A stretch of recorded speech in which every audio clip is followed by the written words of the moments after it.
எல்லாருக்கும் ஆச்சரியமா இருக்கா, சிம்பு 2 படத்துல ஒரே நேரத்துல நடிக்க போறாரு.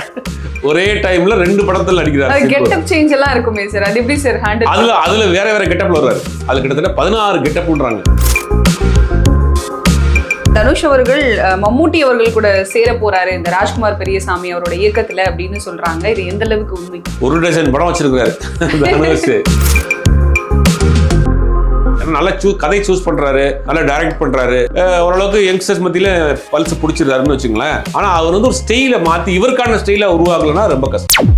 விஷ்ணுவர்தன், சிறுத்தை சிவா 2 பேர்த்தையுமே அந்த மாதிரி ஒரு சப்ஜெக்ட் ரெடி பண்ண சொல்றாங்க. அந்த 2 பேர் சப்ஜெக்டும் யார் சப்ஜெக்ட் ஓகே ஆகுதோ அந்த படத்தில் கண்டிப்பாக சிம்பு இருப்பார். தனுஷை பொறுத்த வரைக்கும் அவர் தனக்கான ஒரு அடையாளத்தை உருவாக்கிட்டு ஒரு நடிகர்.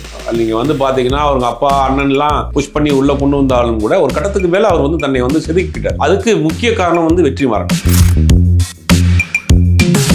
கரெக்டா வந்து ரெட்டத்தலைன்னா அஜித்துக்கு தான் கரெக்டா இருந்திருக்கும். அது வந்து இவர் வாங்கியிருக்கிறாரு. இப்ப ஏஆர் முருகதாஸ் கேட்ட பிறகுதான் இன்னொரு சிறப்பு தகவல், ஏஆர் முருகதாஸ் சிம்புவும் சேர்ந்து ஒரு படம் பண்றாங்க. அது கன்ஃபார்ம் ஆயிடுச்சு. தனுஷுக்கு வந்து அந்த உடல் வாகுன்னு சொல்றாங்கல்ல, அது அமைஞ்சுக்குது. எந்த கேரக்டர் போட்டாலும் டக்குன்னு நேர பாக்குறப்ப தனுஷுக்கு அப்படி இருக்க மாட்டாரு, ரொம்ப சாதாரணமா இருப்பாரு. அந்த கெட்டப்பா உள்ள போய் பாக்குறப்ப அப்படியே கச்சுன்னு உட்காந்துறாரு. ரெட்ரோ மீடியா நேயர்களுக்கு வணக்கம். நான் கலைப்ரியா பழனி. இன்னைக்கு நம்ம கூட யாரு இருக்காங்க அப்படின்னா மூத்த பத்திரிகையாளர் சுபேர் அவர்கள் தான் இருக்காங்க. வணக்கம் சார். வணக்கம். எப்படி இருக்கீங்க? நல்லா இருக்கேன். ரொம்ப சந்தோஷம் சார். சார், இப்ப சிம்பு அவர்கள் அரசன் படத்துல நடிச்சுக்கிட்டு இருக்காரு. அடுத்ததா என்னென்ன அப்டேட்ல இருக்காரு சிம்பு அவர்கள்? இப்ப அரசன் படம் வந்து கோவில்பட்டியில் நடந்துட்டு இருக்கு. சமுத்திரக்கனி, அப்புறம் சிம்பு, ஆண்ட்ரியா அவங்க எல்லாம் நடிச்சிட்டு இருக்காங்க. இந்த மாசம் 25ஆம் தேதியோட அந்த படத்தினுடைய ஒரு ஷெட்யூல் முடியுது. 20 நாள் ஷெட்யூல் முடிச்சுட்டு பேக் பண்ணிட்டு அவங்க சென்னை வர்றாங்க. சென்னையில் அந்த நியூ இயர் பிரேக் படிச்சது ஃபர்ஸ்ட் வீக், ஜனவரி ஃபர்ஸ்ட் வீக்ல திருப்பி அரசன் போறாங்க. பேக் டு பேக் அரசன் போறாங்க. அரசன் பேக் டு பேக் போயிட்டு இருக்கப்ப ஜனவரி எண்டுலயே வந்து இன்னொரு படம் ஆரம்பிக்கிறாங்க. என்ன படம் சார்? அந்த அஸ்வந்த் மாரிமுத்து அந்த படத்தினுடைய அவருடைய படத்தை வந்து ஆல்ரெடி முன்னாடியே பண்ணி வச்சிருந்த கமிட்மெண்ட், அந்த படமும் ஆரம்பிக்கிறாங்க. இந்த படத்தோட 2வது ஷெட்யூல், அதாவது முதல் ஷெட்யூல் வந்து இங்க முடிச்சுட்டாங்க. செகண்ட் ஷெட்யூல் சென்னையில் ஆரம்பிக்க போறாங்க ஜனவரி ஃபர்ஸ்ட் வீக்ல. அது முடிஞ்ச உடனே ஜனவரி கடைசியில வந்து அஸ்வந்த் மாரிமுத்து படைய காட் ஆஃப் லவ்னு ஒரு சப்ஜெக்ட், கடவுளுக்கு காதலுக்காக உதவி செய்யக்கூடிய ஒரு மாதிரி ஃபன்னியான ஒரு சப்ஜெக்ட். அது ரொம்ப நாளா பண்ணிட்டு இருக்காரு. அது ஃபுல்லாவே அந்த படம் முடிஞ்சு ஏஜிஎஸ் அந்த படத்தை பண்றாங்க. படம் ஃபுல்லாவே ஸ்கிரிப்ட் முடிஞ்சுது. ஜனவரி கடைசியில அந்த படம் ஆரம்பிக்கிறாங்க. அதாவது அரசனும் அஸ்வந்த் மாரிமுத்து படம் இந்த காட் ஆஃப் லவ் சிமல்டேனியஸ்லி ஷூட் பண்ண போறாரு. 2 படத்துல ஒரே டைம்ல. எல்லாருக்கும் ஆச்சரியமா இருக்கா, சிம்பு 2 படத்துல ஒரே நேரத்துல நடிக்க போறாரு. ஒரே டைம்ல 2 படத்துல நடிக்கிறாரு. கெட்டப் சேஞ்ச் எல்லாம் இருக்குமே சார், அது எப்படி சார் ஹேண்டில்? அதுல வேற கெட்டப்ல வருவாரு. அது கிட்டத்தட்ட 16 கெட்டப்ன்றாங்க. 16 கெட்டப்ல பண்றாரு. அந்த காட் ஆஃப் லவ்ங்கிறது வந்து ஒவ்வொரு காலகட்டத்துக்கும் ஒரு தசாவதாரம் கமல் அந்த மாதிரி தான் ஒரு சப்ஜெக்ட். ஆனா அது வந்து வேற பேட்டர்னு. இது ஃபுல் அண்ட் ஃபுல் காமெடி பேட்டர்ன்ல பண்றாங்க. இந்த படம் ரொம்ப ஒரு ஷார்ட் டைம்ல பண்ணணுங்கிறதுக்காக இப்ப ஜனவரி கடைசியில அந்த படம் ஆரம்பிங்க. 2 படமும் அவங்க போறாங்க. கண்டிப்பா அதான் வந்து இதுக்கடையில சிம்பு அஜித் மீட் பண்ணாங்க. ரொம்ப இன்ஸ்டாகிராம் மொத்தமும் வைரலா போயிட்டு இருந்தது சார். ஒரு நகைக்கடை திறப்பு விழாக்கு போனாரு சிம்பு. எல்லாருக்கும் தெரியும். அங்க மாலிக் ஸ்ட்ரீம்னு அவர் தான் வந்து இந்த படத்தெல்லாம் ரைட்ஸ் வாங்கி விநியோகம் பண்றாரு. அவருடைய நகைக்கடை திறப்புலாக்கு சிம்பு போயிருக்காரு. சிம்பும் அவரும் ஃப்ரெண்டு. அப்படி போயிருக்கிறப்ப அங்க வந்து அஜித் வந்து கார் ரேஸ்ல இருந்திருக்காரு. அப்போ அஜித் வந்து சிம்பு கேட்டிருக்காரு, சாரை பார்க்கணும்னு. உடனே வாங்கன்ட்டாரு. அவர் சிம்புக்குமே வந்து இந்த மாதிரி அந்த ரேசிங் பாக்குறது ரொம்ப இன்ட்ரெஸ்ட். ஸ்போர்ட்ஸ் பர்சன் தான், வரும் ஸ்போர்ட்ஸ் இன்ட்ரெஸ்டட் பர்சன் தான். அப்ப உடனே அஜித் கேட்டிருக்காரு, சார் எனக்கு அந்த மாதிரி ட்ரெஸ்ஸே கொடுங்க அப்படின்னு. அதே மாதிரி ட்ரெஸ் எல்லாம் வாங்கி போட்டு அந்த கேலரியில உட்காந்து பாத்துருக்காங்கிற வரைக்கும் தெரியும். அதற்கு பிறகு கட் பண்ணா அவங்க 2 பேரும் தனியாக கிட்டத்தட்ட ஒரு 2 மணி நேரம் பேசிட்டு இருக்காங்க. அந்த கேலரியிலேயே உள்ள உட்காந்து தனியாக ரெஸ்ட் ரூம்ல உட்காந்து பேசிட்டு இருக்காங்க. இது எப்படி சார் சாதாரண சந்திப்பு? சாதாரண சந்திப்பு எல்லாம் கிடையாது, திட்டமிட்ட சந்திப்பு தான். திட்டமிட்ட சந்திப்பு தான். 2 பேரும் வந்து ஒரு ப்ராஜெக்ட்ல கமிட் ஆக போறாங்க. 2 பேரும் சேர்ந்து. அதாவது அஜித் சொல்லியிருக்காரு, நான் அந்த மாதிரி ரேஸ் பேஸ்ட் ஒரு படம் பண்ண போறோம் அப்படின்னு சொல்லிட்டு அந்த படத்துல வந்து கேமியோ மாதிரி பண்றீங்களான்னு எப்ப வேணாலும் கூப்பிடுங்க சார், நீங்க எப்ப கூப்பிட்டாலும் அடுத்த செகண்ட் வந்து நிற்ப சார்ன்ட்டார் சிம்பு. அது அஜித்துக்கு ரொம்ப ஷாக். அப்புறம் அஜித் பர்சனலா நிறைய அட்வைஸ் எல்லாம் கூட கொடுத்துருக்காரு. சிம்பு மேல அஜித்துக்கு ஒரு பெரிய ஒரு பாசம் இருக்கு. ரொம்ப கேரிங்கா அவர் வாட்ச் பண்றாரு. சிம்பு வந்து ஒவ்வொரு ஸ்டெப்பையும் வாட்ச் பண்றாரு. அதனால வந்து அந்த படத்துல நீங்க பண்ணுங்க சார், பண்ணு சிம்புன்னு ஓகேன்ட்டார். இப்ப விஷ்ணுவர்தன், சிவா, சிறுத்தை சிவா 2 பேர்த்தையுமே அந்த மாதிரி ஒரு சப்ஜெக்ட் ரெடி பண்ண சொல்றாங்க. அந்த 2 பேர் சப்ஜெக்டும் யார் சப்ஜெக்ட் ஓகே ஆகுதோ அந்த படத்தில் கண்டிப்பாக சிம்பு இருப்பார். இப்ப இந்த படம் ஆதிக் ரவிச்சந்திரனுடைய படம் முடிஞ்சதுக்கு அப்புறம் அந்த படம் ஆரம்பிப்பாங்க, அந்த படத்துல இருப்பாங்க. அதுக்கு உண்டான பேச்சுவார்த்தையும் அங்க நடந்ததுங்கிறதான் உண்மை. கண்டிப்பா சார். ஏன்னா அஜித் அவர்கள் எவ்வளவு பிஸியா இருக்காரு ரேசிங்ல அப்படின்னு பார்க்க முடிஞ்சது. ரீசெண்டா கூட ஷாலினி அவர்களுக்கு முத்தம் கொடுத்தாரு, அதுவும் பயங்கர வைரலா போய்கிட்டு இருக்கு. ரேசிங் சார்ந்த நிறைய விஷயங்கள் பண்றதை பார்க்கும்போது சந்தோஷமா இருக்கு சார். அதே மாதிரி ஹரிஷ் கல்யாண் அவர்கள் கூட ரேசிங் சூட்ல வந்து ஒரு வீடியோ ஒன்னு போஸ்ட் பண்ணியிருக்காரு. ஒருவேளை அவரும் அந்த ரிலேட்டடான சப்ஜெக்ட்ல இல்ல இப்ப ஒட்டுமொத்தமாக வந்து சினிமா ஆட்கள் எல்லாமே துபாயில தான் இருக்கிறாங்க. ஏன் சார்? எல்லாமே அங்க வந்து அவங்க பீஸ்ஃபுல்லா இருக்கு, நிறைய பேர் ப்ராப்பர்ட்டி வாங்கிருக்காங்க, நம்ம ஃப்ரீயா இருக்கலாம் அப்படிங்கிற மாதிரி இருக்கிறாங்க. அங்க ரேஸ் போறப்ப அவங்களும் அந்த மாதிரி ட்ரெஸ் போட்டுக்கிறாங்க. அவரும் ஒரு ஸ்போர்ட்ஸ் சம்பந்தப்பட்ட படத்துல நடிக்கிறது கதை கட்டிட்டு இருக்கிறாரு. அவருக்கும் அந்த ஒரு ஆசை வந்துருச்சு, ஆக்ஷன் படம் பண்ணணும் அப்படிங்கிற ஆசை வந்துருச்சு. ஆக்ஷன் படம் பண்ணி நிறைய பேர் என்ன ஆனாங்கன்ற கதை இருக்கு. ஹரிஷ் கல்யாண் வந்து லப்பர் வந்து அந்த மாதிரியான வித்தியாசமான படங்களை எடுத்து நடிச்சிட்டு இருக்கப்ப ஏன் அந்த இதுக்குள்ள போறாருன்னு தெரியல. அந்த மாதிரியான படம் பண்றாரு, அதுக்கு உண்டான வேலைகளும் பண்றாங்க. கண்டிப்பா சார். அதே போல அருண் விஜய் அவர்களோட ரெட்டத்தலை படம் வந்து ரிலீஸ்க்கு தயாரா இருக்கு அப்படின்னு சொல்லியிருக்காங்க. ஆனா ஏஆர் முருகதாஸ் அவர்கள் ரொம்ப காமெடியா ஒரு விஷயத்த சொல்லியிருக்காங்க. இந்த டைட்டில நான் அஜித்காக தான் எடுத்து வச்சிருந்தேன், ஆனா சண்டை போட்டு இவன் வாங்கிட்டான் அந்த டைரக்டர் அப்படிங்கிற மாதிரி சொல்லியிருக்காரு. எப்படி சார் பாக்குறீங்க? தலைங்கிற பேரே முருகதாஸ் கொடுத்ததுதான். தீனா படத்துல அந்த மகாநதி சங்கர் பேசுவார், பார்த்தல அப்படிம்பாரு. அது வந்து அப்படியே அவருக்கு நேமாயி போச்சு. ஒரு கட்டத்துல அஜித்துங்கிற பேர் மறைஞ்சு தலைனே எல்லாரும் கூப்பிட ஆரம்பிச்சிட்டாங்க. அப்ப அஜித்தே வந்து அப்படி கூப்பிடாதீங்க, ஒண்ணு ஏகேன்னு கூப்பிடுங்க, இல்லாட்டி அஜித் குமார்னு கூப்பிடுங்க, அஜித்னு கூப்பிடுங்க, தலைன்னு கூப்பிடாதீங்கன்னு அஜித்தே வந்து அந்த பேர் மறக்கக்கூடிய அளவுக்கு அப்படி ஆயிடுச்சு. அந்த மாதிரி அந்த நேம் வந்து தலைங்கிறது வந்து ஒரு பெரிய ஒரு இது. கரெக்டா வந்து ரெட்டத்தலைன்னா அஜித்துக்கு தான் கரெக்டா இருந்திருக்கும். கண்டிப்பா அது வந்து இவர் வாங்கியிருக்கிறாரு. இப்ப ஏஆர் முருகதாஸ் கேட்ட பிறகுதான் இன்னொரு சிறப்பு தகவல், ஏஆர் முருகதாஸ் சிம்புவும் சேர்ந்து ஒரு படம் பண்றாங்க. அது கன்ஃபார்ம் ஆயிருச்சு. அக்ரிமெண்ட் எல்லாம் சைன் பண்ணிட்டாங்க. பாத்தீங்கன்னா ஏஆர் முருகதாஸ்க்கு சமீப காலமா தொடர்ந்து டவுனு, மதராசி இந்த மாதிரி படங்கள் தொடர்ந்து போல இருந்தாலும் கூட சிம்புவை பொறுத்த வரைக்கும் அந்த இது பார்க்க மாட்டாரு. வெற்றி தோல்வி எல்லாம் தாண்டி கதையை மட்டும் கதை ஒரு பெரிய டைரக்டர், நம்ம பெரிய டைரக்டர் அவர் கூட சேர்ந்து படம் பண்ணணும்னு நினைக்கிறோம். ஒரு சப்ஜெக்ட் சொல்றாரு, அது சிம்புக்கு பிடிச்சிருக்கு. சிம்பு ஒரு கதையை செலக்ட் பண்றாருன்னா பேசிக்கா இவரும் ஒரு டைரக்டர் ரைட்டர் அப்படிங்கும்போது அதுல ஏதாவது ஒரு இருக்குங்கிறதுனால தான் இருக்கு. அதனால ஒரு லைன் சொல்லியிருக்காரு, ஓகே சார் நல்லா இருக்கு பண்ணுவோம்னு. அந்த ப்ராஜெக்டும் ஆரம்பிச்சிருக்காங்க. சிம்பு கையில பாத்தீங்கன்னா அசுரன் ஷூட்டிங் போயிட்டு இருக்கு. ஜனவரிக்கு பிறகு இந்த அசன் மாதிரி வந்து படம் போறாங்க. அதுக்கு பிறகு பார்த்தா இந்த ஏஆர் முருகதாஸ் படம், மூணாவது படம் ஏஆர் முருகதாஸ் படம் பண்றாங்க.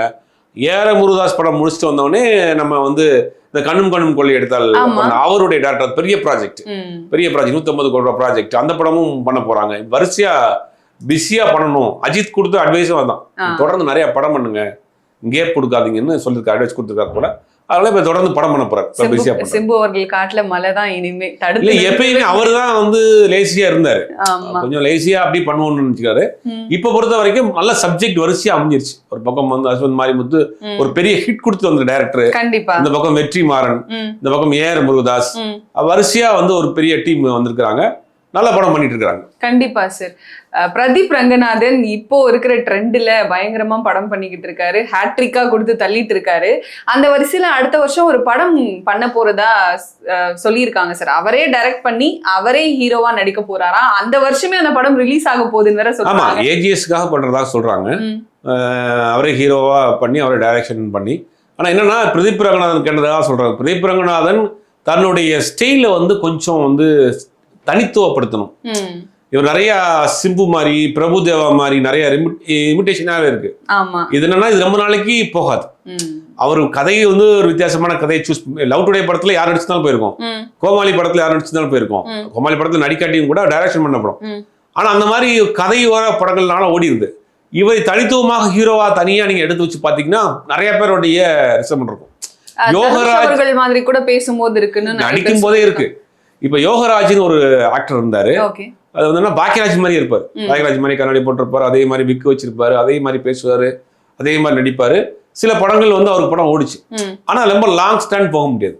ஒரு தனித்துவமான ஒரு அடையாளம் இல்லை, ஐடென்டிட்டி இல்லைன்னா ரொம்ப நாள் போக முடியாது. ஏன்னா நல்லா கதை சூஸ் பண்றாரு, நல்லா டைரக்ட் பண்றாரு, ஓரளவுக்கு யங்ஸ்டர்ஸ் மத்தியில பல்ஸ் பிடிச்சிருக்காருன்னு வச்சுங்களேன். ஆனா அவர் வந்து ஒரு ஸ்டைல மாத்தி இவருக்கான ஸ்டைல உருவாக்கலன்னா ரொம்ப கஷ்டம். கண்டிப்பா சார்.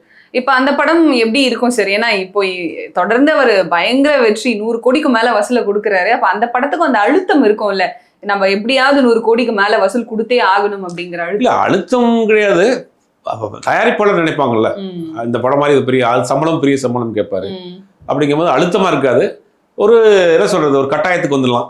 இந்த மாதிரி பெரிய சம்பளம் கொடுக்குறோம், இவ்வளவு ப்ரொடக்ஷன் காஸ்ட் இவ்வளோ ஆகுது, அப்படிங்கும்போது இவ்வளவு பிசினஸ் பண்ணணும், இந்த படம் இவ்வளவு போகணுங்கிற அழுத்தம் வந்து இவருக்கு அழுத்தம் கிடையாது. இவர் காசை வாங்கிக்கலாம் நடிகர் டேரக்டர். அழுத்தம் வந்து தயாரிப்பாளருக்கு தான் அழுத்தம். எனக்கு ஒரு பெரிய சம்பளம் கேட்பாரு. அப்படின்னு ஏஜிஎஸ் பொறுத்த வரைக்கும் அவங்களும் நல்ல ஒரு அண்டர்ஸ்டாண்டிங் இருக்கு. நல்லா கண்டிப்பா பண்ணுவார். தொடர்ந்து கொடுக்கறதுனால இவரும் ஒரு நல்ல அவுட்புட்டை கொடுக்கலாம் அப்படின்னு கண்டிப்பா கொடுப்பார். ஏன்னா அடுத்த கேரியர்ல வந்து அவர் ஒரு நடிகராக அவர் சக்சஸ் பண்ண படம் பார்த்தா 2 படம் தான். அடுத்த படம் ஒரு அது மாதிரியான ஒரு ஹிட் கொடுத்தா தான் தொடர்ந்து நிக்க முடியும். கண்டிப்பா சார். அதே போல தனுஷ் அவர்கள் மம்மூட்டி அவர்கள் கூட சேர்ந்து சேர போறாரு இந்த ராஜ்குமார் பெரியசாமி அவரோட இயக்கத்துல அப்படின்னு சொல்றாங்க. இது எந்த அளவுக்கு உண்மை? ஒரு டசன் படம் வச்சிருக்காரு தனுஷ்.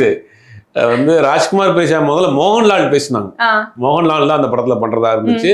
அப்புறம் மம்முட்டி பேசினாங்க. மம்முட்டி ஓகே பண்ணிட்டாரு. இப்ப ஆல்மோஸ்ட் அதை ஃபைனல் ஆக போகுது அப்படின்றதான் சொல்றாங்க. மம்முட்டியோட சேர்ந்து பண்ணுவார். ஏன்னா அவருக்கு வந்து அந்த கதையுடைய அந்த கேரக்டர் ஒன்று இருக்குல்ல, அதுக்கு வந்து மோகன்லால் பண்ணலாங்கிற மாதிரி தான் முதல்ல பிளான் பண்ணாங்க. மோகன்லால் ஏதோ சில காரணங்களால் அது மிஸ் ஆயிடுச்சு. இப்போ மம்முட்டி பண்றாரு. எப்படி இருக்கும் சார் இவங்களோட காம்பினேஷன்? நல்லா இருக்கும். ஏன்னா வந்து தனுஷை பொறுத்த வரைக்கும் ஒரு தனக்கான ஒரு அடையாளத்தை உருவாக்கிட்ட ஒரு நடிகர். நீங்க வந்து பாத்தீங்கன்னா அவங்க அப்பா அண்ணன்லாம் புஷ் பண்ணி உள்ள கொண்டு வந்தாலும் கூட ஒரு கட்டத்துக்கு மேல அவர் வந்து தன்னை வந்து செதுக்கிட்டார், தன்னை வந்து உருவாக்கிட்டார். அதுக்கு முக்கிய காரணம் வந்து வெற்றிமாறன். வந்து நீங்க இந்த பொல்லாதவனுக்கு முன்னாடி உள்ள தனுஷ் வேற, பொல்லாதவனுக்கு பிறகு உள்ள தனுஷ் வேற. பாத்தீங்கன்னா அவருடைய கிராஃப்ட் அப்படியே டெவலப் ஆகி அசுரன்லாம் அந்த ஒரு கேரக்டர் தனுஷை தவிர அவர் யாருமே பண்ண முடியாது. கண்டிப்பா பண்ண முடியாது. ஏன்னா அந்த வயசுக்கு மீறின ஒரு கேரக்டர். அது ஒரு மெச்சூரிட்டி இருந்திருக்கும். அந்த நடையில காட்டணும், அந்த லுக்ல காட்டணும், உங்களுக்கு சின்ன இதுலயும் கூட அந்த ஏஜை காட்டணும். அப்படிங்கும்போது ரொம்ப பெர்ஃபெக்டா பண்ணிட்டார். என்னதான் டைரக்டர்கிட்ட நம்ம சொல்லி கொடுத்து வாங்கினாலும் கூட அதை உள்வாங்கி பண்றது வந்து பெரிய விஷயம். அது தனுஷ் பண்றாரு. ஒரு பக்கம் இந்த பக்கம் வட சென்னை தாதாவா பண்றாரு, ஒரு பக்கம் வந்து ஒரு 50 வயசு சின்னசாமியா பண்றாரு.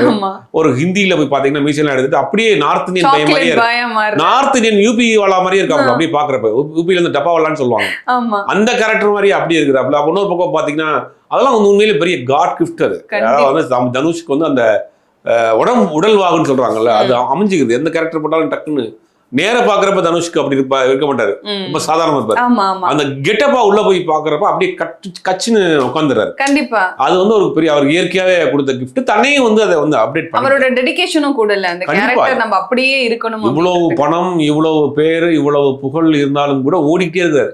ஒரு ஷூட்டிங் அங்க ஒரு கேப்பே இல்லாம பரபரப்பா வேலை பார்த்துட்டு இருக்கிறாரு. தனக்கான எந்த விதமான என்டர்டைன்மெண்ட்டும் பெருசா எடுத்துக்கிறது இல்லை. காலையில் ஷூட்டிங் போக நைட்டு வர இன்னொரு படம், தெலுங்கு படம், தமிழ் படம், ஹிந்தி படம்னு வரிசையா பேக் டு பேக் இதுல கதை கேட்கிறாரு. சில படங்கள் இவர் டைரக்ட் பண்றாரு, ப்ரொடியூஸ் பண்றாரு. ராஜ்குமார் பெரியசாமி படம்லாம் அவர் தான் ப்ரொடியூஸ் பண்றாரு. ராஜ்குமார் பெரியசாமி படம்லாம் அவர் ஒன்றரை பாரலாம். சாய் பல்லவி இந்த படத்துல ஹீரோயினா இருக்கிறாங்க, ஒன்றரை பாரல தான் பண்றாங்க. இப்படிங்கும் போது அவருடைய வளர்ச்சிங்கிறது பெரிய ஹார்ட் ஒர்க் தான். கண்டிப்பா சார். சார் சூர்யா அவர்கள், ஏன்னா நம்ம இவ்வளவு பெரிய ஹீரோக்கள் பத்தி பேசணும்னா சூர்யா அவர்களை பத்தி பேசாம இருக்கவே முடியாது. அவருக்கு என்ன அப்டேட்ஸ் இருக்கு சார்? அவர் வரிசையா லைன் அப்ல வச்சிருக்காரு. அவரும் பெரிய லைன் அப்ல வச்சிருக்காரு. ஜித்து மாதவ் அவருடைய படம் தான் திருஷ்யம் படத்தோட டேரக்டர். அவர் படத்துடைய பூஜை போட்டு அது ஷூட்டிங் போயிட்டு இருக்கு. ஒரு வெங்கி அட்லூரி, லக்கி பாஸ்கர் பண்ண அவருடைய படம் ஷூட்டிங் ஆல்மோஸ்ட் முடிஞ்சிருச்சு. அப்புறம் கருப்பு ஆர்ஜே பாலாஜி படம், 3 படம் பேசிக்கிட்டே இருக்காங்க. 2 படம் வந்து ஆல்மோஸ்ட் முடிச்சிட்டாரு. ஒரு படத்துல நடிச்சிட்டு இருக்காரு. சூர்யாவோட லைன் அப்பும் பயங்கர பிஸியா இருக்கு. கருப்புல கொஞ்சம் பிசினஸ் சைட்ல இருந்து கொஞ்சம் படம் சிக்கல் இருக்கிறதுனால அந்த படம் ரிலீஸ் ஆகிறது கொஞ்சம் தள்ளி வச்சிருக்காங்க. எப்போ ரிலீஸ் ஆக வாய்ப்புகள் இருக்கு சார்? டிசம்பர் 25ங்கிறாங்க, அப்புறம் ஜனவரி 25ங்கிறாங்க. இன்னும் பிசினஸ் ஒன்றும் சரியா நடக்கல. அநேகமாக நெக்ஸ்ட் இயர் ஜனவரி எண்டுக்குள்ள படம் ரிலீஸ் ஆயிரும். கண்டிப்பா சார். சினிமா சார்ந்த நிறைய விஷயங்களை எங்க கூட பகிர்ந்துக்கிட்டீங்க சார். ரொம்ப நன்றி சார்.